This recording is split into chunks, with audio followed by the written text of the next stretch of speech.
15 ఏళ్ల తర్వాత రాజకీయాల్లోకి కమలాపురం మాజీ ఎమ్మెల్యే వీరశివారెడ్డి రీఎంట్రీ అంటూ కూడా తీవ్రమైనటువంటి ప్రచారం జరుగుతోంది. గత కొంతకాలంగా రాజకీయాలకు మాజీ ఎమ్మెల్యే వీరశివారెడ్డి దూరంగా ఉన్నారు.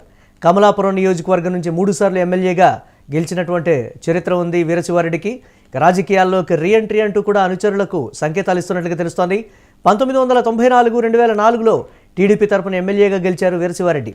2004లో టీడీపీ నుంచి గెలిచినటువంటి పరిస్థితిలో వైఎస్ రాజశేఖర రెడ్డితో నడిచారు వీరశివారెడ్డి. 2009లో కాంగ్రెస్ అభ్యర్థిగా పోటీ చేసి విజయం సాధించారు.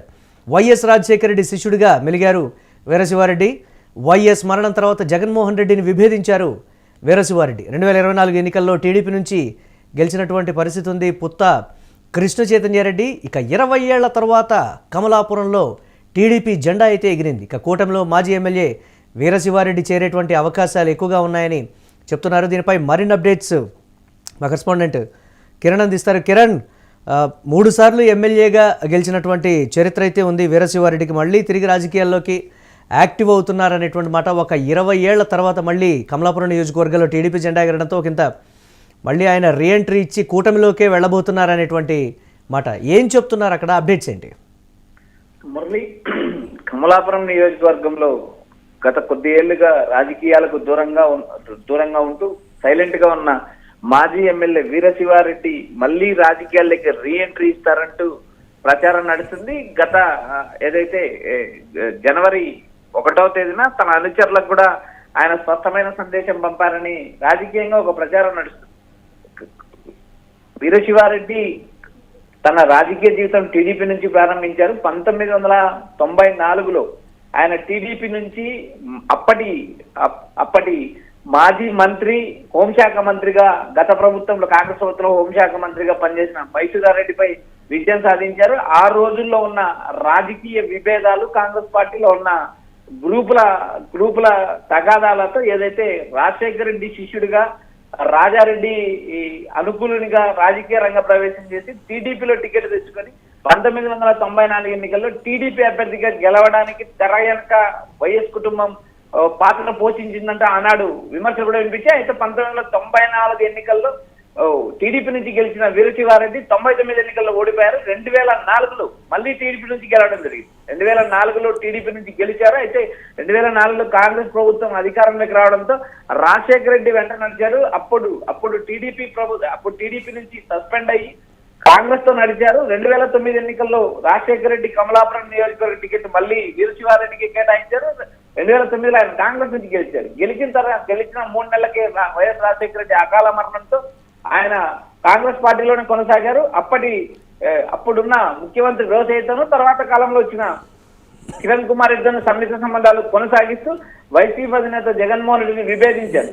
అయితే 2014 ఎన్నికల్లో కూడా ఆయన వైఎస్ఆర్సీపీలోకి రావడానికి ప్రయత్నం చేసినా అప్పటి రాజకీయ సమీకరణాలు కుదరలేదు. 2019 ఎన్నికల్లో ఆయన టీడీపీ టికెట్ కోసం ప్రయత్నం చేసినా టీడీపీ టికెట్ దక్కలేదు. 2024 ఎన్నికల్లో ఒక ముందు రోజు రాత్రి వైసీపీ కండగా ఒట్టుకొని వైసీపీలో చేరి తర్వాత రాజకీయాలకు దూరంగా ఉన్నారు. ఈయన ఓవరాల్ గా గత 15 ఏళ్లలో క్రియాశీల రాజకీయాలకు దూరం అయ్యారు.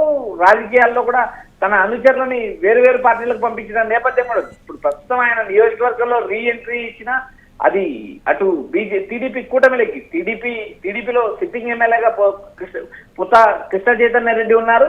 ఆయన ఏదైతే సుదీర్ఘకాలం అటు పుత్త ఇటు గండూరు కుటుంబం మధ్య తగాదాలు ఉన్నాయి. వారిద్దరి మధ్య రాజకీయ ఆధిపత్య పోరు కూడా నడిచింది. ప్రస్తుతం 20 ఏళ్ల తర్వాత ఏదైతే టీడీపీ 20 ఏళ్ల తర్వాత 2004లో గెలిచిన తర్వాత 2024 వరకు టీడీపీ కమలాపురం నియోజకవర్గంలో ఖాతా తెరవలేకపోయింది. వరుసగా ఎన్నికల్లో ఓటమి వచ్చింది. అయితే ఇప్పుడు కృష్ణ చైతన్య రెడ్డి ప్రస్తుతం ఎమ్మెల్యేగా ఉన్నారు.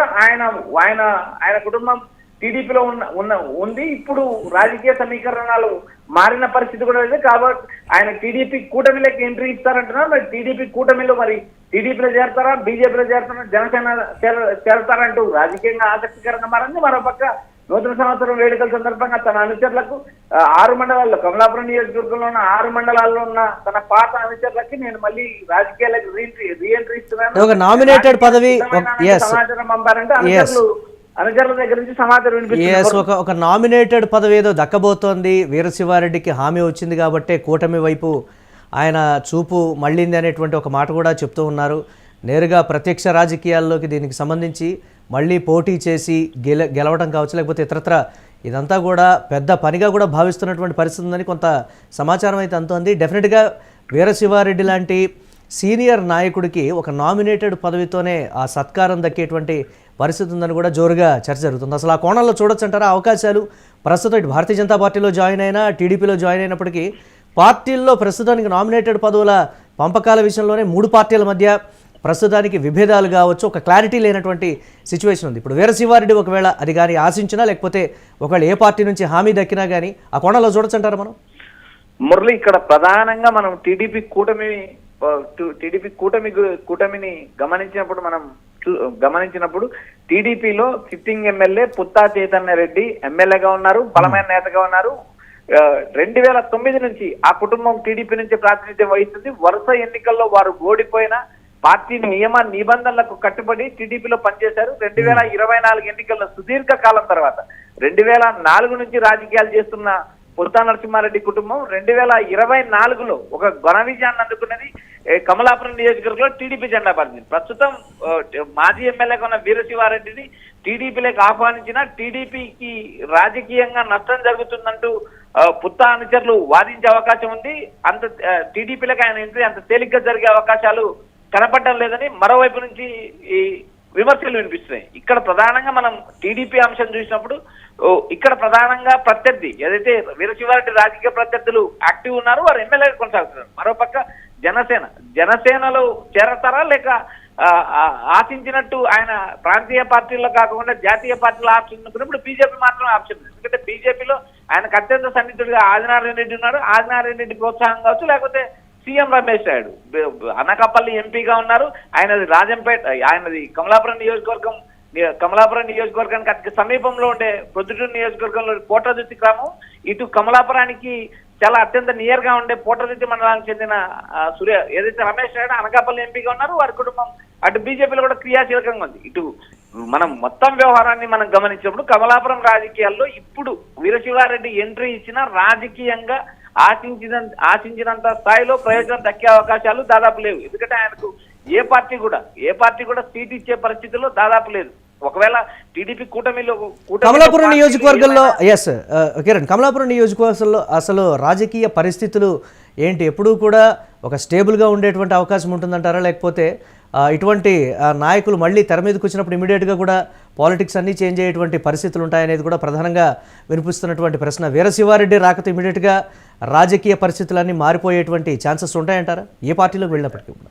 మురళి, రాజకీయంగా కమలాపురం నియోజకవర్గం అత్యంత చైతన్యవంతమైన నియోజకవర్గం. ఎందుకంటే దాదాపు 20 ఏళ్ల తర్వాత టీడీపీకి అక్కడ అవకాశం వచ్చింది. పుత్తా చైతన్య రెడ్డి టీడీపీ జెండా ఎగరవేశారు. ఇప్పుడు మన ప్రస్తుత రాజకీయాలు మనం పరిశీలించినప్పుడు వైఎస్ఆర్సీపీలో జగన్మోహన్ రెడ్డి మేనమామ మాజీ ఎమ్మెల్యే రవీంద్రనాథ్ రెడ్డి కీలక పాత్ర పోషిస్తున్నారు. ఆయన కుమారుడు నరేంద్ర రెడ్డి ప్రస్తుతం కమలాపురం నియోజకవర్గ వైసీపీ ఇన్ఛార్జిగా ఉన్నారు. జిల్లా అధ్యక్షుడిగా రవీంద్రనాథ్ రెడ్డి కొనసాగుతున్నారు. కమలాపురం నియోజకవర్గంలో 2014, 2019 రెండు ఎన్నికల్లో వైఎస్ఆర్సీపీ ఘన విజయం సాధించిన పరిస్థితి ఉంది. 2024లో టీడీపీ కూటమి గెలిచింది. 2004, 2009లో కూడా 2004లో రాజశేఖర రెడ్డి ఉన్నప్పుడు మాత్రమే వీరశివారెడ్డి గెలవగలిగారు. మళ్ళీ రాజశేఖర రెడ్డి అండతో 2009లో కాంగ్రెస్ నుంచి గెలవగలిగారు. ఇక్కడ ప్రధానంగా రాజశేఖర రెడ్డి శిష్యుడిగా గుర్తింపు పొందిన జగన్మోహన్ రెడ్డితో నేరుగా ఢీ కొట్టి జగన్మోహన్ రెడ్డి నేరుగా విమర్శించి వైసీపీలకు చేరలేని పరిస్థితి ఏర్పడింది. 2014, 2019 మనం ఎన్నికలు గమనించినప్పుడు వీరశివారెడ్డి పాత్ర అత్యంత నామాత్రమైంది. 2024 ఎన్నికల్లో కూడా ఆయన పాత్ర నామాత్రం. ఇప్పుడు ఆయన టీడీపీ కూటమిలో చేరినా, అటు బీజేపీలో చేరినా, జనసేనలో చేరినా ఆ రాజకీయంగా వనగొరే ప్రయోజనం ఏం లేదంటే టీడీపీని శ్రేణులు వ్యాఖ్యానిస్తున్నాయి. మరోపక్క కమలాపురం నియోజకవర్గం అత్యంత చైతన్యవంతమైన నియోజకవర్గం. ఇప్పుడు 2 కుటుంబాలు మాత్రమే అక్కడ రాజకీయాల్లో కీలక పాత్ర పోషిస్తున్నాయి. ఒక కుటుంబం పుత్తా నరసింహారెడ్డి కుటుంబం టీడీపీలో బలమైన నేపథ్యం ఉన్న కుటుంబంగా ఉండగా, మరోపక్క జగన్మోహన్ రెడ్డికి మేనమామ జగన్మోహన్ రెడ్డి కుటుంబానికి సంబంధించిన మాజీ ఎమ్మెల్యే రవీంద్రనాథ్ రెడ్డి కుటుంబం కూడా అత్యంత బలంగా ఉంది. ఎందుకంటే ఆయన వరుసగా 2 ఎన్నికలు గెలిచిన నేపథ్యంలో 3వ ఎన్నికలు 2024 ఎన్నికలు ఆయన ఓడిపోవడం జరిగింది టీడీపీ కూటమి గాలిలో. కాబట్టి రాబోయే రోజుల్లో కూడా వీరశివారెడ్డి పాత్ర ఆశించిన స్థాయిలో ఉంటుందా అనేది కూడా చెప్పలేని పరిస్థితి. ఎందుకంటే రాజకీయంగా చైతన్యవంతమైన నియోజకవర్గంలో దాదాపు 15 ఏళ్ల తర్వాత రీఎంట్రీ అంటే వైసీపీ తరపు నుంచి కూడా సంప్రదింపులు జరుపుతూ ఉన్నాయి. కీలక నేతలు కూడా వీరశివారెడ్డికి టచ్లోకి వెళుతున్నారు అనేటువంటి ఒక వెర్షన్ కూడా వినిపిస్తోంది కిరణ్. దీన్ని ఎలా చూడొచ్చు? మురళి వైఎస్ఆర్సీపీలో దాదాపు వీరశివారెడ్డి చేరే అవకాశాలు దాదాపు ఉండవు. ఎందుకంటే ఈయన 2009లో కూడా జగన్మోహన్ రెడ్డి ముఖ్యమంత్రి కావాలని దాదాపు 150 మంది శాసనసభ్యులు సంతకం చేసిన రోజు కూడా వీరశివారెడ్డి ఈ జగన్ ముఖ్యమంత్రి కావాలని కోరిన నేపథ్యం కూడా లేదు. అయితే తర్వాత జరిగిన రాజకీయ పరిణామాల మార్పుల్లో భాగంగా వైఎస్ఆర్సీపీలో చేరడానికి ప్రయత్నించిన జగన్మోహన్ రెడ్డి ఎక్కడా చేర్చుకోలేదు. కేవలం 2024 ఎన్నికలకు ముందు కావచ్చు, 2019 ఎన్నికల ముందు కావచ్చు, ఆయన పార్టీలో చేరాలని ప్రయత్నం చేసిన జగన్మోహన్ రెడ్డి నేరుగా తనకు సంబంధం లేదు, అక్కడ ఉన్న ఇన్ఛార్జ్ ఏదైనా పార్టీలో మాట్లాడి చేర్చుకోవచ్చు, తాను చేతుల మీదుగా కండువా వేయనట్టు జగన్మోహన్ రెడ్డి నిర్మోహమాటంగా చెప్పిన పరిస్థితి ఉంది. ఎందుకంటే ఆ నియోజకవర్గంలో రాజకీయ పరిస్థితులు చాలా వేడిగా ఉంటాయి, వేగంగా ఉంటాయి, అందులో చైతన్యవంతమైన నియోజకవర్గం. అలాంటి నియోజకవర్గంలో నేరుగా వీరశివారెడ్డి ఇప్పుడు రాజకీయాల్లో ప్రవేశించినా, రాజకీయాల్లో ఎంట్రీ ఇచ్చినా నామమాత్ర పాత్ర పోషించాల్సిన తప్పితే రాజకీయాలు రాత్రికి మారే అవకాశాలు దాదాపు లేవు. వచ్చే ఎన్నికల్లో దాదాపు 2029 ఎన్నికలు ఈయన ప్రభావం దాదాపు శూన్యమని కూడా అక్కడ నుంచి మనకు సమాచారం వినిపిస్తుంది. 15 ఏళ్ల తర్వాత రీఎంట్రీ ఇచ్చి అటు జనసేనలో కానీ ఇటు బీజేపీలో చేరినా ఆశించిన స్థాయిలో అవకాశాలు దక్కే అవకాశాలు కూడా ఉండవు. రాజకీయంగా చేతవంతమైన నియోజకవర్గంలో ఈ రెండు కుటుంబాలు కూడా 2029 ఎన్నికల్లో హోరాహోరీగా తలపడే అవకాశాలు ఉన్నాయని అటు వైఎస్ఆర్సీపీ నుంచి కానీ టీడీపీ శ్రేణి నుంచి కూడా మనకు సమాచారం అందుతుంది. Murali, right, thanks for updates Kiran. ఇక 15 ఏళ్ల తర్వాత రాజకీయాల్లోకి కమలాపురం మాజీ ఎమ్మెల్యే వీరశివారెడ్డి రీఎంట్రీ అంటూ కూడా జోరుగా ప్రచారం అయితే జరుగుతుంది. గత కొంతకాలంగా రాజకీయాలకు దూరంగా ఉన్నారు మాజీ ఎమ్మెల్యే వీరశివారెడ్డి. కమలాపురం నియోజకవర్గం నుంచి 3 సార్లు ఎమ్మెల్యేగా గెలిచారు వీరశివారెడ్డి.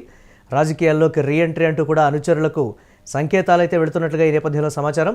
1994, 2004లో టీడీపీ తరఫున ఎమ్మెల్యేగా గెలిచారు వీరశివారెడ్డి. 2004లో టీడీపీ నుంచి గెలిచినప్పటికీ వైఎస్ రాజశేఖర రెడ్డితో నడిచారు వీరశివారెడ్డి. 2009లో కాంగ్రెస్ అభ్యర్థిగా పోటీ చేసి విజయాన్ని సాధించినటువంటి పరిస్థితి ఉంది. వైఎస్ రాజశేఖర రెడ్డి శిష్యుడిగా మెలిగారు వీరశివారెడ్డి. వైఎస్ మరణం తర్వాత జగన్మోహన్ రెడ్డితో విభేదించారు వీరశివారెడ్డి. 2024 ఎన్నికల్లో టీడీపీ నుంచి పుత్తా కృష్ణ చైతన్యరెడ్డి గెలిచారు. 20 ఏళ్ల తర్వాత కమలాపురంలో టీడీపీ జెండా అయితే మళ్లీ ఎగిరింది. ఇక కూటమిలో మాజీ ఎమ్మెల్యే వీరశివారెడ్డి చేరేటువంటి అవకాశాలున్నాయని సమాచారం.